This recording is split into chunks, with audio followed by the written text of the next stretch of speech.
Hello student, आज हम लोग एक नया टॉपिक डिस्कस करेंगे, रिप्रोडक्शन या प्रजनन या जनन।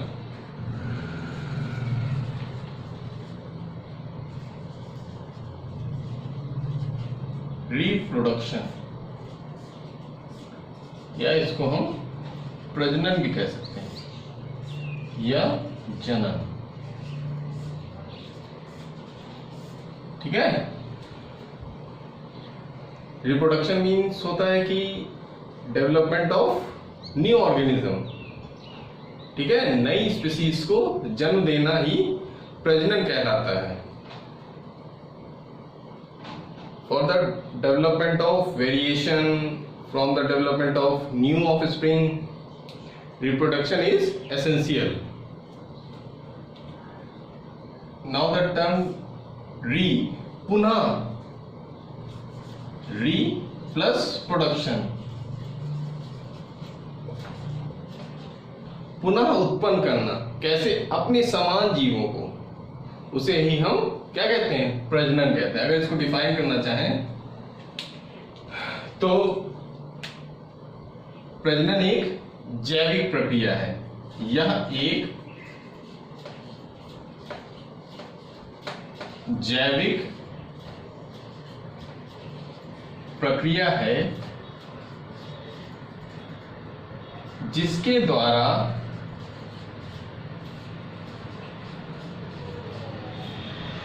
जीव अपने समान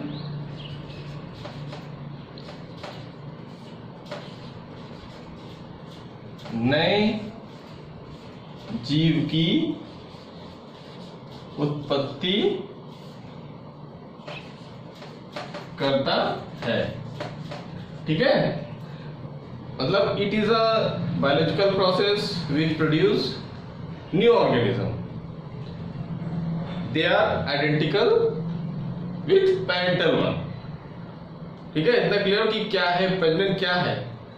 अब हम लोग देखते हैं कि प्रजनन की आवश्यकता क्यों पड़ी, वाई रिप्रोडक्शन इज नेसेसरी या वाई रिप्रोडक्शन इज एसेंशियल, कि क्या जरूरत थी कि जनन की आवश्यकता पड़ गई जीवों में।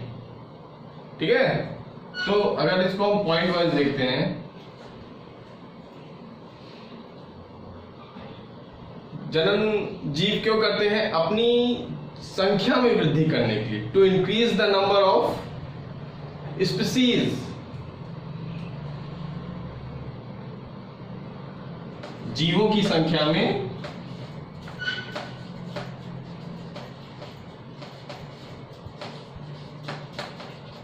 वृद्धि करने के लिए। ठीक है, अपनी जाति को बचाने के लिए या निरंतरता बनाए रखने के लिए, कंटिन्यूटी ऑफ स्पीसीज।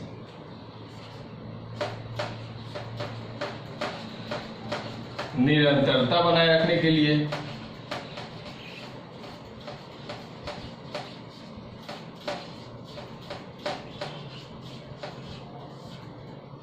ठीक है। फिर निरंतरता कैसे रहेगी? जब हम नेचुरल सिलेक्शन द्वारा सेलेक्ट होंगे, प्राकृतिक रूप से हमें चयनित किया जाएगा, तभी हम अगली पीढ़ी में जाएंगे, नहीं तो हम एक्सटिंक्ट हो जाएंगे। तो जीवित रहने के लिए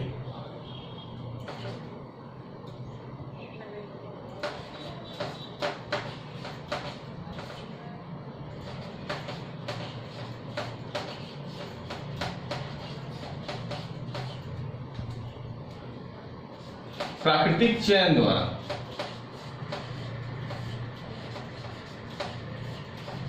जब तक नेचर हमें सेलेक्ट नहीं करेगा, तब तक हमारा जो सर्वाइवल का रेट है वो इंक्रीज नहीं करेगा, हम विलुप्त हो जाएंगे।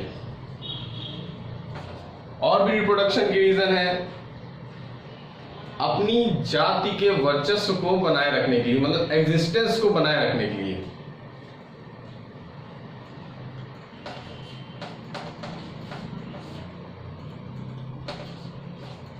जाति के एग्जिस्टेंस को बनाए रखने के लिए। एग्जिस्टेंस को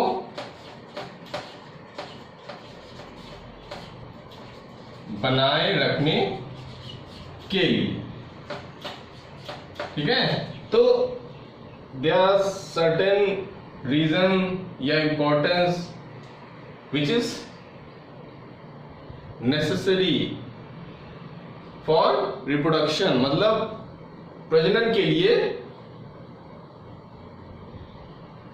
क्यों होना चाहिए प्रजनन। ये सब कारण इसके हो सकते हैं कि इंक्रीज नंबर करना है हमें, अपने जीवों का, अपने ऑर्गेनिज्म का, अपनी जाति को बनाए रखना है, निरंतरता को बनाए रखना है और अपनी पहचान को बनाए रखना है। आइडेंटिफिकेशन, एग्जिस्टेंस मतलब अपनी पहचान को बनाए रखना है, अन्यथा हम लोग विलुप्त हो जाते हैं।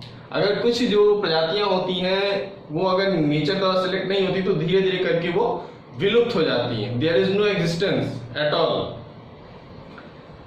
ठीक है, तो प्रजनन एक तरह की जैविक प्रक्रिया है जिसके द्वारा हम नए जीव की उत्पत्ति करते हैं और अपने वंश को या स्पीसीज को आगे की तरफ बढ़ाते हैं, नेक्स्ट जनरेशन में जाते हैं। ठीक, हम लोग जानते हैं कि हमारे जो सेल होता है उसमें एक न्यूक्लियस होता है, उसमें एक डीएनए होता है।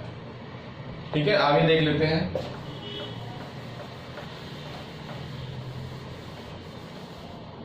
ठीक है, ये आपका एक तरह का जो हमने जेनेटिक्स लास्ट लेक्चर में डिस्कस किया था उसी से थोड़ा थोड़ा कोरिलेटेड है। अगर आप आनुवंशिकता समझ गए हैं तो रिप्रोडक्शन भी इजी वे में आपको क्लियर हो जाएगा। तो हमने पढ़ा था कि DNA is the genetical carrier of character from one generation to other. तो रिप्रोडक्शन में क्या होता है, जो एक पीढ़ी के डीएनए हैं वो अगली पीढ़ी में वंशानुगत होते हैं या जो गुण होते हैं वो अगली पीढ़ी में जाते हैं, यानी जो डीएनए है वो अपनी डुप्लीकेट कॉपी बनाता है अगली पीढ़ी में। किस प्रोसेस में? प्रजनन में।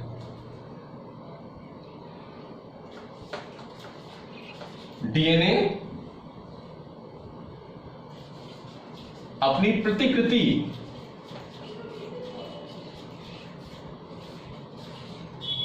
का निर्माण करते हैं। ठीक है, जो अगली पीढ़ी में जाते हैं। किसके द्वारा? रिप्रोडक्शन द्वारा, प्रजनन की क्रिया द्वारा। ठीक है, तो ये जनरल इंफॉर्मेशन है कि रिप्रोडक्शन क्यों आवश्यक है। तो ये सब रीजन है कि रिप्रोडक्शन इसलिए आवश्यक है कि हमें अपनी संख्या बढ़ानी है, अपनी स्पीसीज के एग्जिस्टेंस को बनाए रखना है, निरंतरता बनाए रखना है। इस प्रोसेस में कुछ विभिन्नताएं उत्पन्न हो जाती है। हमने जेनेटिक्स में पढ़ा था कि what is variation. There is a certain change in genetic makeup of an organism that creates, क्या करता है ये? Variation in an organism. अब हम देख लेते हैं विभिन्नता क्या है। ये विभिन्नता कई कारण से हो सकता है। म्यूटेशन होता है, आपके एक क्रोमोसोम के स्ट्रक्चर चेंज हो जाता है, जब हाइब्रिडाइजेशन की क्रिया होती है तब डिफरेंस हो जाता है, तब वेरिएशन हो जाता है, तो नई स्पीसीज डेवलप हो जाती है। ठीक, तो विभिन्नताएं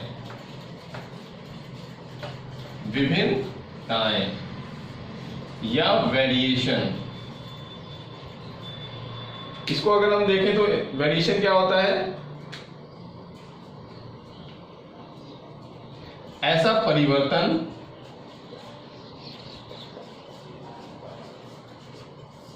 जो जीव के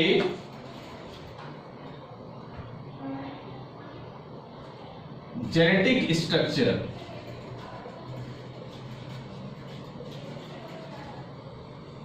ऐसा परिवर्तन जो जीव के जेनेटिक स्ट्रक्चर में होता है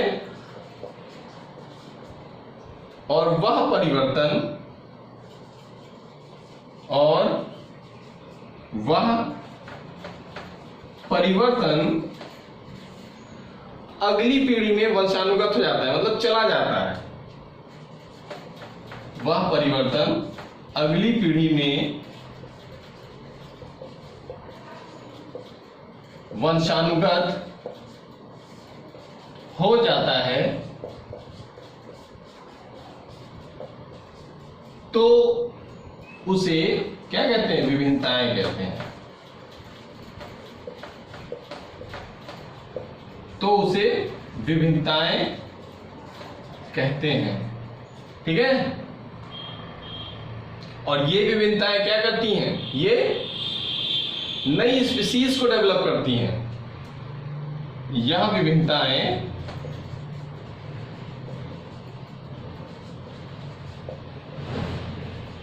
नई जातियों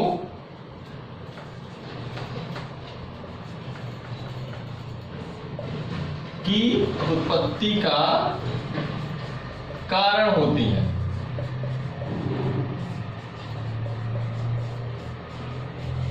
ठीक है। तो और जो वेरिएशन होता है, हम जब इवोल्यूशन पढ़ रहे थे, तो जो वेरिएशन होता है वही अगली पीढ़ी में धीरे धीरे वंशानुगत जब होता रहता है, तब नई जाति का डेवलपमेंट होता है, और वही आपका इवोल्यूशन होता है, जैव विकास।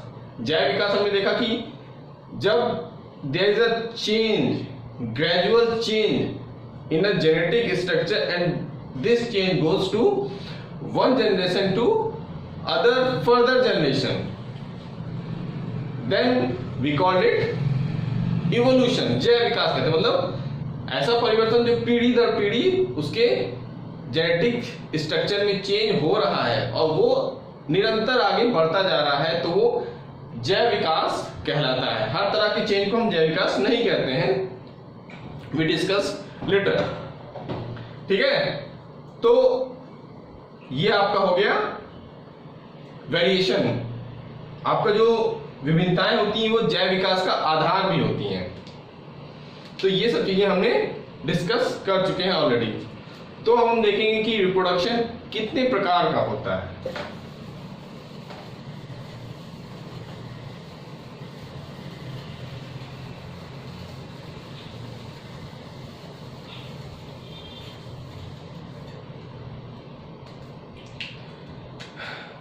जनरली जो रिप्रोडक्शन होता है वो दो प्रकार का होता है। कौन कौन सा?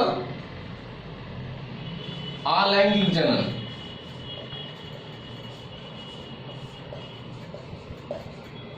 और लैंगिक जनन।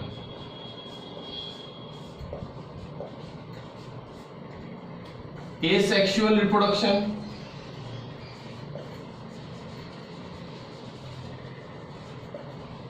And sexual reproduction.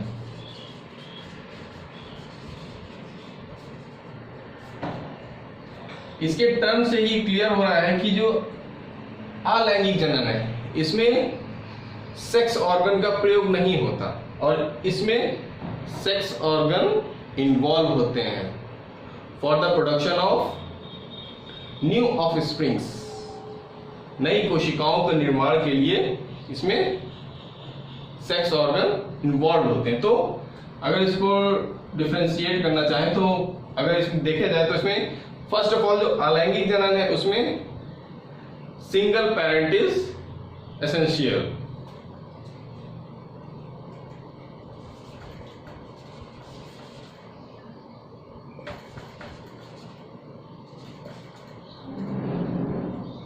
Single parent only, मतलब एक ही कोशिका चाहिए। इसमें दो डिफरेंट ट्रेट्स के कोशिकाएं नहीं चाहिए, वो आपकी लैंगिक जनन में होती हैं। ठीक है। जो इसमें अलैंगिक जनन में जो नई सेल्स बनती हैं वो पेरेंटल सेल के समान होती हैं।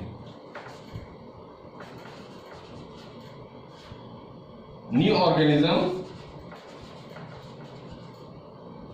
which is developed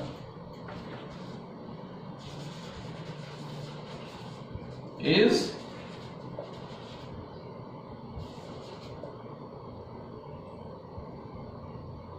similar to parental one. ठीक है, जो नई संतति कोशिकाएं बनती हैं या नई सेल्स बनती हैं वो अपना जो पैतृक कोशिकाओं के समान होती है, इसमें ऐसा नहीं होता है।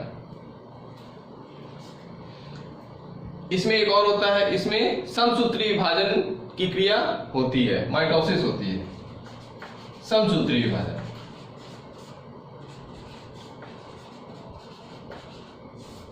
समसूत्री मतलब new ones are identical to parental one. ठीक है, जिसमें गुणसूत्रों की संख्या अगर पेरेंट सेल में 24 है तो वो भी आपकी जो नई सेल्स बनेंगी उसमें भी संख्या 24 ही होगी। ठीक, मतलब सेम स्ट्रक्चर। अब यहां पे अगर हम लैंगिक जनन की बात करते हैं तो यहां पे सबसे पहले हमने बताया था कि इसमें सेक्स ऑर्गन इन्वॉल्व होते हैं। सिंगल पेरेंट है, यहां पे डबल पेरेंट,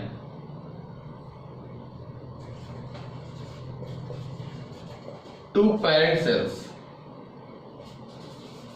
ठीक है, ये हो गया। फिर इसमें क्या होता है, जो ऑर्गेनिज्म डेवलप होता है they are different with parent one.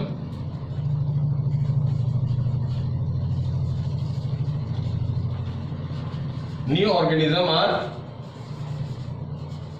Different from the parents. ये हो गया फर्स्ट। इसमें अर्धसूत्री विभाजन होता है।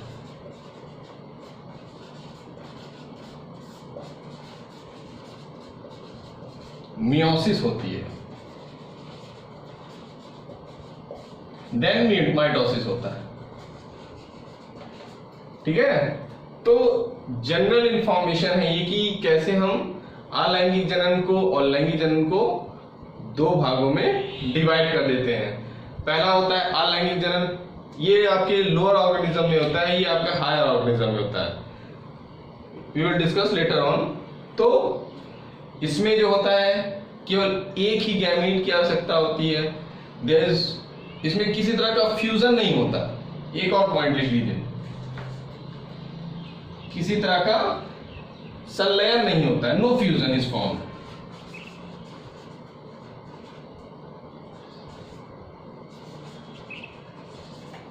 और इसमें फ्यूजन इज प्रेजेंट।